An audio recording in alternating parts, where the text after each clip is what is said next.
인사합시다. 당신을 보니 반갑습니다. 우리 오늘 아침에 제가 문자를 받았는데 우리 교회 청년부 회장이 갑자기 있는데 숨을 못 쉴 정도로 허리가 아파가지고 그냥 누워서 있다라는 얘기를 듣고서 참 마음이 아팠어요. 그러면서 그런 얘기 하나 하더라고요. 하나님께서 하도 요즘에 뺀질뺀질거리니까 위를 보면 그러니까 누워있으면 하늘만 바라보잖아. 그러니까 하나님이 좀 자기를 보고 싶었나 보더라고. 죄송하다고 다음 주에 뵙겠다고. 허리가 조금 굉장히 좀 안 좋은 것 같아요. 우리 가운데 몸이 불편하신 분은 아까 장면 보니까 좀 쩔쩔쩔쩔 하시는 것 같던데 네. 좀 하여튼 몸이 불편하고 어려운 분들 하여튼 이 안전에 주의하시고 갑자기 우리 가운데 이유 없는 뭔가 이렇게 닥치거든 한번 하나님을 한번 바라볼 수 있는 그런 시간이 좀 되었으면 좋겠습니다. 여러분들 위해서 많이 기도해 주시고 건강하게 신앙생활 할 수 있도록 하나님께 여러분들 함께 중보 기도할 수 있는 여러분들이 되시기를 부탁을 좀 드리겠습니다. 휴가철이라 그런지 좀 안 보이는 분들도 있는데 여러분들 오고 가는 가운데에 안전하게 올 수 있도록 여러분께서 많이 기도해 주시기를 부탁을 좀 드리겠습니다. 역전을 꿈꾸다 우리 8번째 우리 시험을 이기는 능력이라는 주제를 가지고 느헤미야 6장의 말씀을 가지고 함께 말씀을 좀 나눠보도록 하겠습니다. 우리 느헤미야 6장의 말씀을 보면 이제 예루살렘 성이 이제 이 느헤미야의 지도력 아래서 이제 52일 만에 이제 기적적으로 완성되는 그 장면이 나오게 되죠. 15절과 우리 16절 말씀 한번 읽어볼까요? 15절과 16절 한번 같이 읽습니다. 성경 보시고 15절, 16절 같이 읽습니다. 시작! 성령 역사가 52일 만인 우리 모든 대적과 주위에 있는 이방 족속들이 이를 듣고 다 두려워하여 크게 낙담하였으니 그들이 우리 하나님께서 이 역사를 이루시는 것을 아니라. 아멘. 느헤미야가 이제 예루살렘 성벽을 쌓는 일을 완성하게 되는 거예요. 그런데 이 일을 완성하는 것이요 쉬운 일이 아니었습니다. 어떻게 보면 단 하루도 편할 날이 없었죠. 지난 시간에 말씀 살펴본 것처럼 일하다가 적들의 공격에 맞서서 한 손에는 일할 수 있는 그 장비들을 손에 들고 한 손에는 무기를 들고 잠도 자지 못하고 그 불침번 쓰면서 적들의 공격에 끊임없이 대비하면서 신경 쓰는 그러한 이 느헤미야의 모습을 통해서 얼마나 그 하루하루가 힘들었을까를 우리가 볼 수 있지 않았습니까? 이 끊임없이 안팎으로 그러니까 외부의 적들과 또 내부의 그 여러 가지 그냥 그 내부에 있는 흔들림을 좀 이렇게 잠재우고 이 내부에 있는 사람들을 결속하면서 간다라는 것이 사실은 쉬운 일이 아니에요. 1월 1일부터 3일까지 수련회를 가는 동안에 숫자가 많은 사람들도 아니었지만 각자 사람들마다 생각이 달라. 그리고 가고 싶은 것도 달라. 먹고 싶은 것도 달라. 그렇죠? 말은 저한테 목사님 먹고 싶은 거를 결정하세요 라고 얘기하면서 결국은 제가 좋아하는 걸 얘기하면 그거 말고요. 저는 사실 짬뽕 좋아해요. 짬뽕 먹으러 가야 되니까 목사님 그거는 밀가루라 별로 안 좋습니다. 여기 왔으니까 좋은 거 먹으러 가죠. 뭐 또 좋은 걸 얘기하면 아유 목사님 이거 너무 비싸요. 결국은 자기가 원하는 것들을 결정하면서 그러니까 결국은 이런 조그마한 집단도 이렇게 인솔하기가 쉽지가 않은데 그 수많은 사람들을 인솔하면서 또 외부로부터의 오는 그러한 적들과 맞서 싸우면서 그 하나님의 일을 이루는 것이요 쉬운 일이 아니었어요. 그러니까 이 느헤미야의 그 예루살렘에 왔던 그 여정은 고난의 연속이었죠. 아니 그 페르시아에 그냥 가만히 있었으면 그냥 수관원으로 떵떵거리면서 목에 힘주면서 아주 그냥 잘 살 수 있었는데 왜 굳이 그냥 고난의 길을 선택해 해가지고 와가지고 그냥 지지리도 고생만 하는 그 삶을 살아가고 있을까? 그런데요, 지금 느헤미야가 만난 이 고난이 느헤미야에게만 있는 고난이 아니라 오늘을 살아가고 있는 그리스도인이라면 누구든지 이 고난이 우리에게 닥친다라는 사실을 우리가 기억해야 됩니다. 여러분들, 이 고난이라고 하는 것이요, 우리가 항상 어려운 상황 속에서만 다가오는 것이 아니에요. 내가 어렵고 힘들 때만 이 고난과 시험이 닥치는 것이 아니라 때로는요, 우리가 성공할 때에 또 하나님께서 우리에게 축복을 주신 다음에도 우리가 넉넉하게 삶을 살아가는 그 가운데서도 우리에게 이 고난이라는 것이 닥칠 때도 있다라는 사실을 여러분들 기억하시기를 바랍니다. 그러니까 이 고난은요, 언제든지 우리를요 시시탐탐 노리고 있어요. 어떻게 보면 우리가 어려울 때 다가오는 그 고난보다 우리가 성공했을 때, 우리가 좀 잘 됐을 때 다가오는 고난이 어떻게 보면 더 큰 위기인지도 모릅니다. 여러분들 구약에 보면 엘리야가요, 이 갈멜산에서 그 바알 그리고 아세라 선지자 850명과 대결하는 그 장면을 기억하십니까? 여러분들 그 하나님의 역사를 통해서 이 엘리야가 기도할 때 하나님께서 그 기도에 응답해 주셔가지고 그 850명이나 되고 하는 그 바알과 아세라 선지자들을 물리치잖아요. 여러분들 승리한 다음에 그런데 엘리야가 어떤 고백을 하고 있는지 아십니까? 성경에 보니까 열왕기상 19장 4절 말씀에 보면 이런 고백을 하고 있어요. 여호와여, 넉넉하오니 지금 내 생명을 취하소서. 그 엄청난 승리를 하고 난 다음에 지금 엘리야가 뭐라고 고백하고 있는 거예요? 주님, 나를 데려가소서라고 고백하고 있다는 거예요. 어떻게 보면 이 엘리야의 좌절도 성공 다음에 찾아온 것이고, 우리가 좋아하는 다윗 있지 않습니까?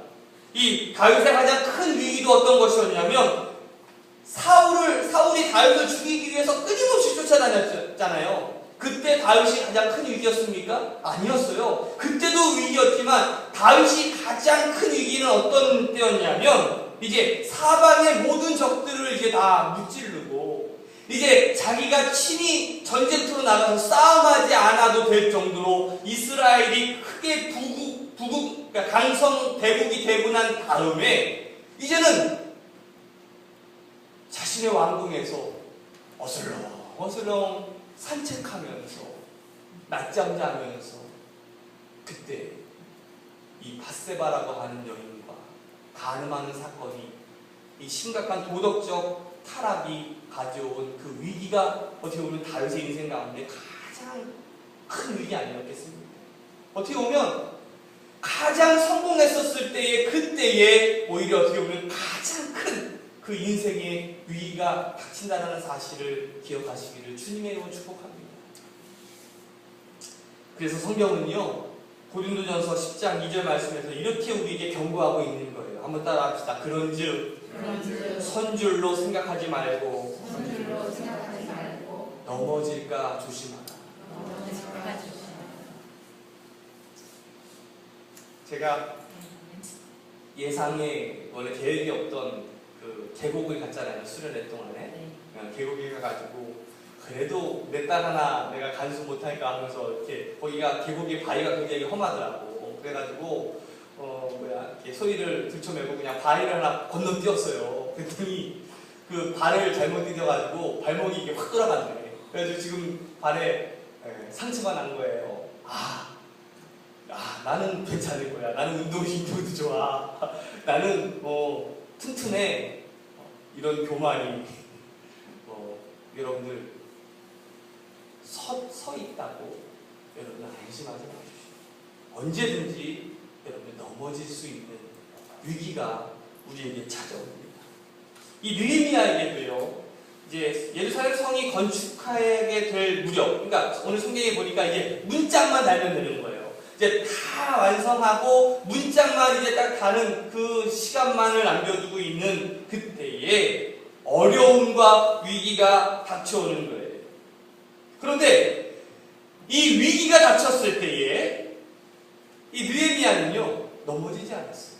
오히려 그 시험에 맞서서 지혜롭게 그 시험을 이겨내고 있습니다.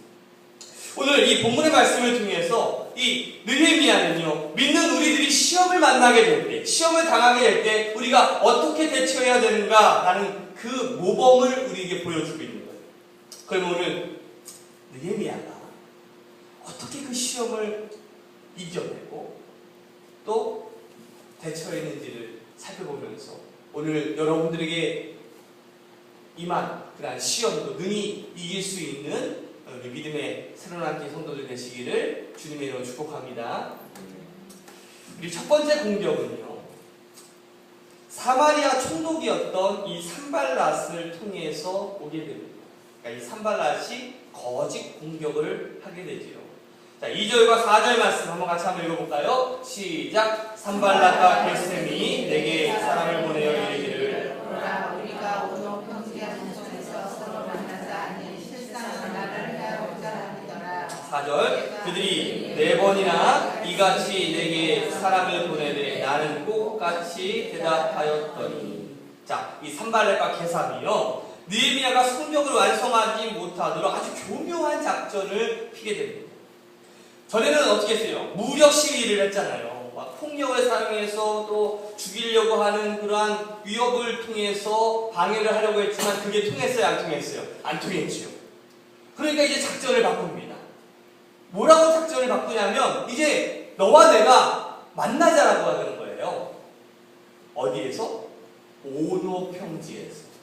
그러니까 예루살렘도 아니고 사마리아도 아닌 제3의 지역인 이 오노 평지에서 너와 내가 만나자라고 하는 그러한 거짓 공격을 하게 됩니다. 이 오노 평지는요, 예루살렘으로부터 한 북서쪽으로 약 한 40km에 위치한 지역인데, 그러니까 그 오노 평지에서 만나자고 하는 그 목적이 뭐예요? 이 느헤미야를 어떻게 하려고요? 죽이기 위해서. 요즘 가만 보세요. 우리 남북 평화회담 하는 거 한번 보세요. 그 개성공단 때문에 이 북한이 이렇게 하는 그 전술이 보면 어떻게 보면 참 이 산발랏과 게셈의 모습과 좀 비슷하지 않습니까? 여러분들, 우리가 예수 믿고 우리가 축복받는 인생을 살아가기에 가장 싫어하는 자가 누구일까요? 적들이겠죠. 적들. 우리의 적들. 우리의 적을 대표하는 것을요 우리는 뭐라고 부르냐면 사탄이라고 불러요. 사단. 특히 우리에게 주어지는 이 영적 전쟁에서 여러분들 승리하시기를 주님으로 축복합니다. 그러니까 여러분들 보세요. 사탄의 모습이요 어떨 것 같아요? 우리가 그저께였죠? 어저께네? 그저께였죠. 그저께 밤에 비고시요. 여수 엑스포에 가가지고 비고시오를 보는데 거기에 막 사탄같이 생긴 그냥 엄청나게 무섭게 생긴 애가 촥 나와가지고 막 파괴에 자기는 뭐다 하면서 막 굉장히 무섭게 나오더라고요. 여러분들 사탄이요 그렇게 나올 수도 있지만 사탄은요 뭐 무섭고 지저분한 모습으로 나오는 것보다는요 여러분들 사탄은요 고린도후서 11장에 보면 광명의 천사로 의의 일꾼으로 아주 핸섬하고 아주 잘생기고 아주 젠틀하게 우리에게 다가오기도 한다는 거지. 그래서요 우리가 정신을 바짝 차리지 않으면 우리는 넘어질 수밖에 없어. 여러분들 그 C.S. 루이스의 그 스크루테이프의 편지를 보면 이제 삼촌 마귀가 조카 마귀에게 충고하는 그런 편지예요. 참 재미있는 내용인데 그 가운데 참 재미난 내용이 하나가 있습니다. 가장 큰 악마는 찰스 디킨스가 즐겨 그렸듯이 지저분한 범죄의 소굴에서 행해지지 않는다. 그렇다고 강제수용소나 노동수용소에서 행해지는 것도 아니다. 그런 장소에서 보게 되는 것은 최종적인 결과이다. 가장 큰 악은 카펫에 깔려 있습니다. 불이 환하게 밝혀져 있는 따뜻하고 깔끔한 사무실에서 흰 셔츠를 입고 손톱과 수염을 말쑥하게 깎은 굳이 목소리를 높일 필요가 없는 점잖은 사람들이 고안하고 명령하는 것이다. 여러분들 이처럼 이 사단이 얼마나 우리에게 다양한 변장술로 우리에게 다가오는지 몰라요. 그러면 우리가 어떻게 이 광명의 천사요 또 의의 일꾼으로 변장한 그런 사탄의 계략을 파괴하고 그리고 또 파악하고 또 물리칠 수 있을까요? 기도입니다. 그리스도인들의 가장 강력하고 기본적인 무기가 뭐라고요? 기도예요. 그러면 우리는 이걸 너무나 놓치고 살아갈 때가 많이 있죠. 가장 기본적인 무기, 이 기도가 여러분들에게 있습니까? 여러분들, 이 느헤미야가요 항상 하나님께 엎드렸던 것들을 기억하십니까? 이 느헤미야는요 어떤 문제가 생기든지 간에 항상 하나님께 먼저 엎드렸어요. 그러니까 느헤미야는요 이 기도를 통해서 분별할 수 있는 그 힘을 얻게 되죠. 저는요 이 느헤미야의 말씀을 묵상하면서 느헤미야가 참 정말 멋진 지도자구나라는 생각을 하게 됩니다. 제가 이게 메시지에 유진 피터슨의 메시지 성경을 보면서 참 많은 은혜를 받게 되는데 느헤미야 5장 14절부터 19절까지의 말씀을 보면 이런 말씀이 있어요. 한번 여러분들 잘 보이지 않을 테니까 한번 제가 읽어드릴 테니까 한번 보세요. 나는 아닥사스다 왕 20년에 유다 땅 총독으로 임명받아 아닥사스다 왕 32년까지 12년 동안 총독으로 있었지만 나와 내 형제들은 총독으로서 받아야 할 녹을 받지 않았다. 내 전임 총독들은 양식과 포도주를 사기 위해 하루에 은 40세겔씩을 백성에게서 거둬들여 그들을 착취했고 그 아랫사람들도 무자비하게 백성들을 괴롭혔다. 그러나 나는 하나님을 두려워함으로 그런 일을 절대 하지 않았다. 그보다 내가 한 일은 성벽을 쌓는 일이었다. 내 모든 부하들도 성벽을 쌓는 데 몰두했다. 우리는 사리사욕을 채우고 있을 시간이 없었다. 다음. 나는 내 식탁에서 유대인과 관리들 150명을 먹였고 그 외에 주변 나라에서 오는 사람들도 있었으므로 날마다 황소 한 마리, 기름진 양 6마리, 닭 여러 마리를 준비했다. 열흘에 한 번씩은 많은 양의 포도주도 마련해야 했다. 그런데도 나는 총독이 받아야 할 녹을 받지 않았다. 백성의 삶이 이미 몹시도 힘겨웠기 때문이었다. 여기에 참 중요한 세 문장이 있습니다. 우리는 하나님을 두려워했습니다. 그리고 우리는 사리사욕을 채우고 있을 시간이 없었다. 그리고 마지막으로 백성의 삶이 이미 몹시도 힘겨웠기 때문이다라는 이 세 문장이 저에게 다가왔습니다. 오늘 본문의 말씀인 3절에도 이런 말씀이 있습니다. 같이 읽습니다. 시작. 내가 곧 그들에게 사자들을 보내어 이르기를 내가 이제 큰 역사를 하니 내려가지 못하겠노라. 어찌하여 역사를 중대하게 하고 너희에게로 내려가겠느냐. 이 예루살렘 성을 건축하는 것은요, 이 느헤미야에게 하나님께서 맡겨주신 사명이었죠. 그 일을 위해서 하나님께서는 이 느헤미야를 이 이스라엘이라고 하는 곳으로 보내주신 건 아니겠습니까? 그러니까 이 느헤미야는요, 자신이 해야 되는 일을 분명히 알았다는 거죠. 그러니까 우선순위가 분명히 정해졌다는 거예요. 근데 우리의 모습은 어떻습니까? 하나님 제일주의의 삶을 살아가고 있습니까? 하나님께서 나에게 맡겨준 사명을 감당하기 위해서 하나님께만 집중하고 있습니까? 저는 우리 교회 학교 아이들이 한번 이런 고백을 한번 했으면 좋겠어요. 야, 나 예배 드리러 가야 되니까 생일 파티 못 가. 나 예배 드리러 가야 되니까 모임에 못 가. 나는 예배 드리는 사람이야. 이런 고백이 여러분들에게 있습니다. 사탄은요, 교묘한 작전으로 우리의 삶을 혼란스럽게 하고 복잡하게 만들어가요. 그럴 때마다 이 느헤미야는요, 우선순위를 분명히 했습니다. 그리고 무엇에 집중해야 되는지를 알았죠. 여러분들 느헤미야가 바빴을 것 같아요? 안 바빴을 것 같아요? 바빴겠죠. 얼마나 수많은 일들이 그에게 있었겠습니까? 근데 그 수많은 일들을 이렇게 우선순위를 정하는 것처럼 정말 중요한 것은 없었죠. 오노 기니스의 이 소명이라고 하는 책을 보면 이런 내용이 있어요. 현대 세계에는 너무 많은 선택이 있다. 관계할 사람이 너무 많고 할 일이 너무 많다.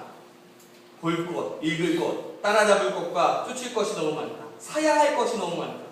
우리는 과중한 짐에 치이고 포화 상태에 이른다. 거기에 휩쓸리다 보면 우리는 과중한 짐에 치일 뿐 아니라 삶에서 통일성과 집중력, 조화들을 상실하게 된다. 우리의 경험은 조각난 파편들로 다가온다. 이렇게 파편된 모든 것을 다시 엮고 삶에 집중하게 하는 것이 무엇인가? 그것이 바로 우선순위다. 이렇게 다양하고 복잡한 삶에서 인생의 조각난 것을 하나로 모아서 시너지를 만드는 고리가 바로 우선순위이다 라고 말하고 있습니다. 사랑하는 여러분들, 우리의 우선순위, 여러분들의 우선순위를 바로 세울 수 있는 여러분들이 되시기를 주님의 이름으로 축복합니다. 저도 제 나름대로 우선순위를 세웠어요. 이걸 지키려고 굉장히 노력하는데 쉽지는 않더라고요. 뭐냐면 God first, family second, job third. 오늘 여러분들의 우선순위는 과연 어디에 있습니까? 이 우선순위를 바로 세울 수 있는 자만이 이 사단의 시험에서 우리를 지킬 수 있는 그런 믿음의 성도가 된다는 사실을 깨달으시기를 주님의 이름으로 축복합니다. 두 번째 시험은요, 좀 더 악랄한 방법이었어요. 바로 중상모략과 음해였습니다. 6절부터 7절까지 말씀 한번 읽어볼까요? 같이 읽습니다. 시작. 그 글에 이르기를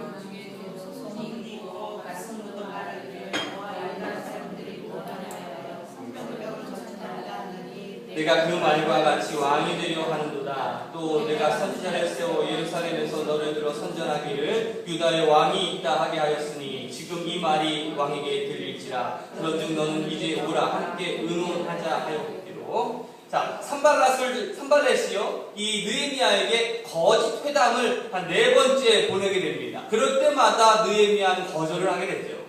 그러니까 이 4번이나 무산되자 이제 5번째 편지를 느헤미야에게 보내게 되는데 그 내용이 이래요. 느헤미야가 성벽을 다 쌓은 다음에 이제 유대인의 왕이 되어가지고 반란을 꾀한다는 것이죠. 그러니까 그러면서 여러분들 4번째 편지까지는 다 봉인을 했어요. 여러분들 지도자에게 보낼 때 다른 사람이 보지 못하도록 봉인하는 것은 기본적인 것 아니겠습니까? 근데 일부러 봉인하지 않았어요.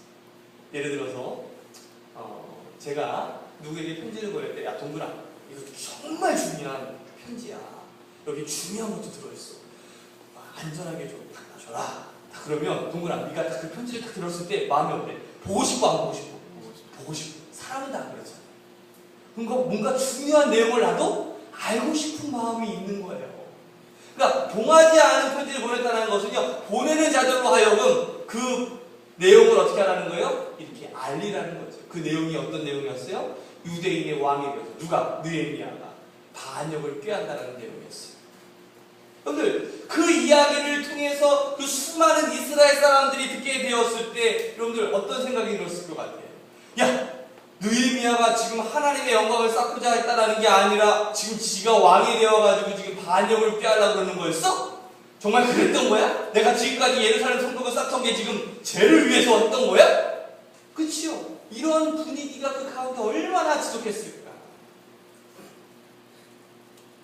제가 묵상집을 보면서 참 의미 있는 글 하나를 읽었어요.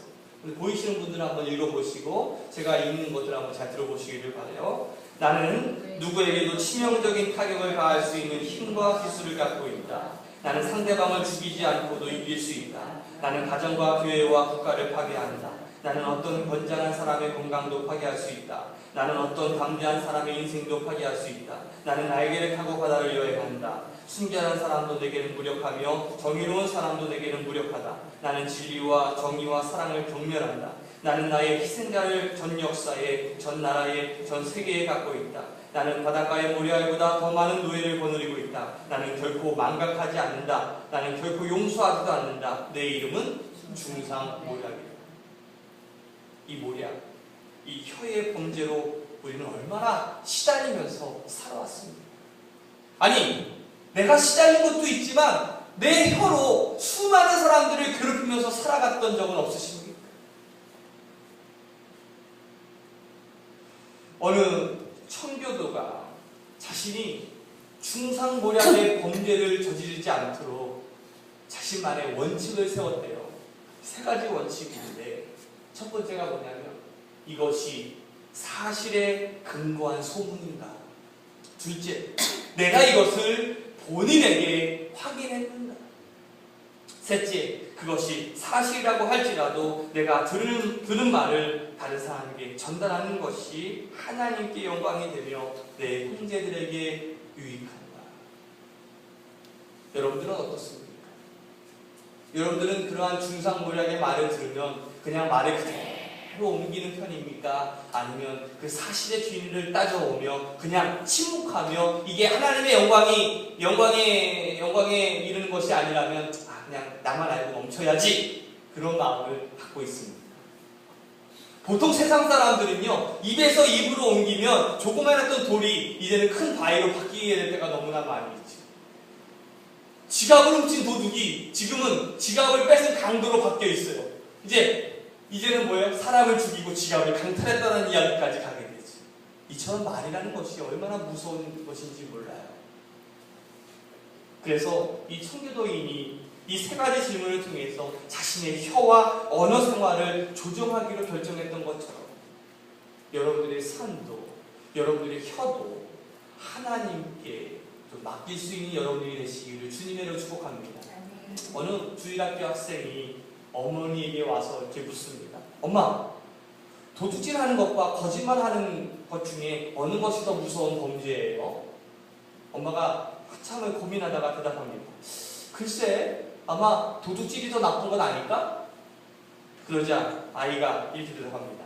엄마, 아닌 것 같아요. 도둑질하면 그 물건을 그냥 돌려주면 되지만 남에 대해서 잘못 말한 것은 다시 돌려줄 수가 없잖아요. 참 중요한 의미가 담겨있는 말인 것 같습니다. 오늘 이 느헤미야가 이러한 중상모략에 처해 있을 때 자신을 음해하고자 하는 그러한 비방 속에서 어떻게 대처합니까? 먼저 사실을 밝히고 자기가 음해당하고 있는 것에 대해서 지나치게 변명하지 않았어요.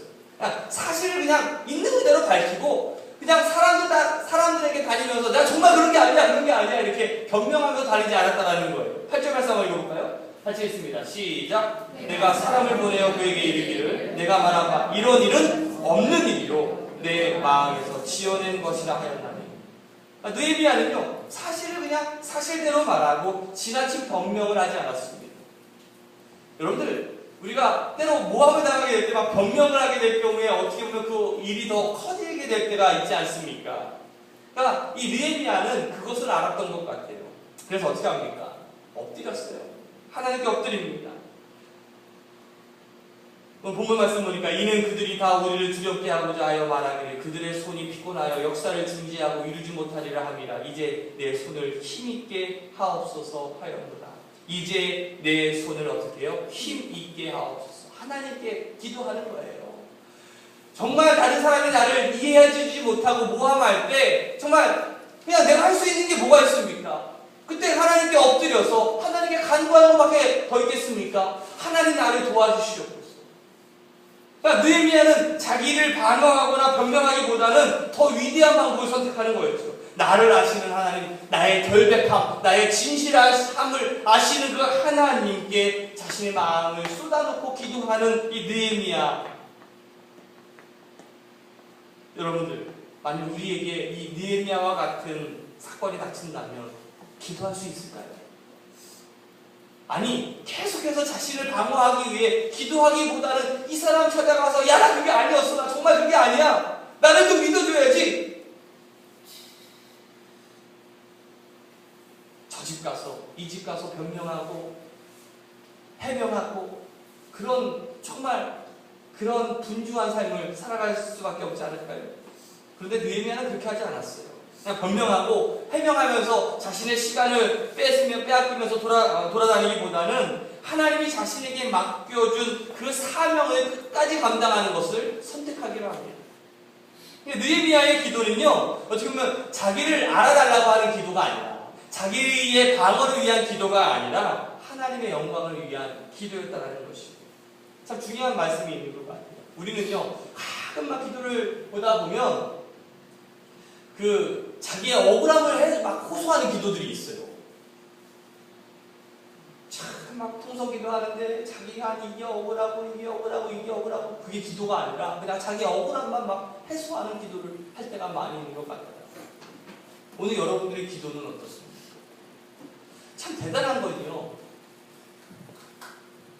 다른 적들이 우리를 모함하고 비방하다라고 할지라도 우리는요, 우리에게 주어진 하나님의 일을 묵묵히 하다 보면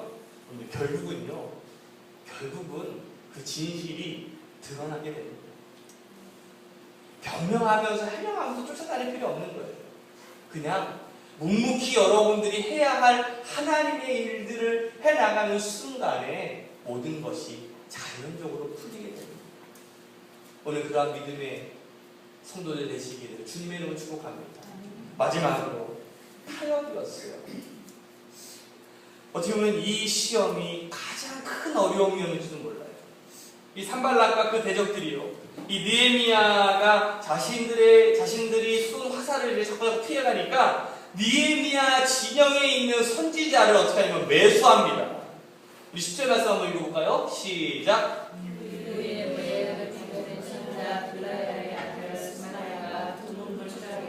내가 집에 가니 그가 이르기를 그들이 너를 죽이러 올 터이니 우리가 하나님에서 들어가서 외소하지 아니고 문을 닫자 저들이 반드시 밤에와서 너를 죽이리라 하니로.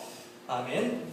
느헤미야에게 닥친 어떻게 보면 가장 큰 어려움이라고 할 수가 있는데, 스마야라고 하는 이 선지자 한 사람이 와서 이렇게 말하는 거예요. 적들이 너를 죽이려고 하니까 어디에 가서 숨어 있으려는 거예요? 하나님의 성전에 가서 숨어 있으려는 거예요. 그런데요, 여러분들 우리가 구약을 잘 알아야 돼요. 민수기 18장 7절 말씀에 보면 레위 지파, 즉 제사장 이외의 사람은요 절대 그 성전 안에 들어갈 수가 없어요. 성경 말씀에 보니까 거기 가까이 하는 외인은 죽을 지니라. 그러니까 어떻게 보면 이 느헤미야가 이 예언자의 말을 통해서 그곳에 숨어 있는 순간에 자기가 뭘 어기게 되는 거예요? 하나님의 율법을 어기게 되는 거예요. 가만 보면 이 참 어떻게 보면 이 사단이요 정말 강교하고 정말 교활하지 않습니까? 이 적들이 그 자신 느헤미야의 옆에 있는 어떻게 보면 오른팔 아니겠습니까? 이 스마야를 통해서 그 스마야를 매수해서 함정을 파고 있는 그 모습을 볼 때마다 얼마나 소름 끼칩니까? 우리 12절 말씀 한번 읽어볼까요? 12절 할 수 있습니다. 시작. 깨달은즉 그는 하나님께서 보내신 바가 아니라 도비야와 산발락에게 노래를 받고 내게 있는 예언을 들으라. 이 느헤미야는요, 이 스마야가 가짜 예언을 하는지를 알았죠. 사랑하는 우리 손하나님께 성도 여러분, 우리 주변에 막 환상을 봤다느니 꿈을 꿨다느니 하면서 우리를 미혹하는 것들이 너무나 많이 있어요. 신천지가 제가 보면 느헤미야를 집중적으로 연구했던 것 같아. 이 사탄의 전략을. 그래서 이 신천지가 어떤 식당에 가는데 갑자기 어떤 사람이 갑자기 막 떼굴떼굴 막 굴러 아파요. 막 같이 밥 먹고 있는데 저쪽에 있는 테이블, 막 강민이가 막 떼굴떼굴 아파 있는 거예요. 송민이 같은 애가 와서 안수기를 해줘요. 죽여! 병아 나갈지어다! 그러면 갑자기 얘가 멀쩡하게 다 일어나. 그러면 야 놀라잖아. 그러면 나도 몸이 아픈 데가 한 군데는 있잖아. 그럼 가가지고 혹시 신의 은사가 있으신가 봐요. 저를 위해서 좀 기도해 주시겠습니까? 그러지 않나요? 갑자기 또 어떤 지인을 하나 데려와가지고 우리 형제님 제가 요즘에 기도하는데 자꾸 가물한 한 사람이 나오는데 형제님인 것 같아요. 확실히는 잘 모르겠지만 한번 다음에 만나면 제가 한번 분명하게 알려드리겠습니다. 하나님께서 제 꿈에 보여주시는 사람인 것 같아요. 그럼 이런 거짓된 환상을 통해서 우리에게 접근하는 사람들이요 얼마나 많은지 몰라요. 그런데 이런 것들을 우리가 분별하기 위해서 우리가 해야 되는 일이 뭔지 아십니까? 첫 번째는 기도를 하면서 우리가 분별할 수 있는 지혜를 얻어야 되는 거고, 두 번째는요 알아야 돼. 뭘 알아야 될까요? 성경을 알아야 돼. 성경을. 하나님은요 무엇을 통해서 말씀하시는지 아십니까? 성경을 통해서 말씀하시죠. 어떤 꿈이나 환상, 그것도 어떻게 보면 약간의 도움은 되겠지만, 그런데 그거를 전적으로 신뢰하거나 100% 믿어서는 안 됩니다. 오직 우리는 무엇만 믿어야 되는 거예요? 성경에 있는 내용을 믿어야 돼요. 만약 느헤미야가 성경을 알지 못했다면 아마 스마야의 말대로 성전에 들어가게 됐겠죠. 그러면 어떻게 될까요? 그동안에 쌓아놨던 모든 그 일들이 한순간에 헛수고로 돌아갈 수밖에 없지 않겠습니까? 그런데 항상 이 느헤미야는요, 기도하며 주님의 말씀을 묵상하면서 살아가고 있었어요. 그래서 하나님의 말씀에 어떻게 순종해야 되는지도 알고 있었어요. 그래서 이 세 번째 시험조차 무사히 통과하는 것을 보게 됩니다. 사랑하는 우리 새로운교회 성도 여러분, 우리에게 오너 평제와 같은 적의 음모가 있을 수 있어요. 우리 인생의 모함과 증상모략과 같은 어려움이 우리에게 있을 수도 있습니다.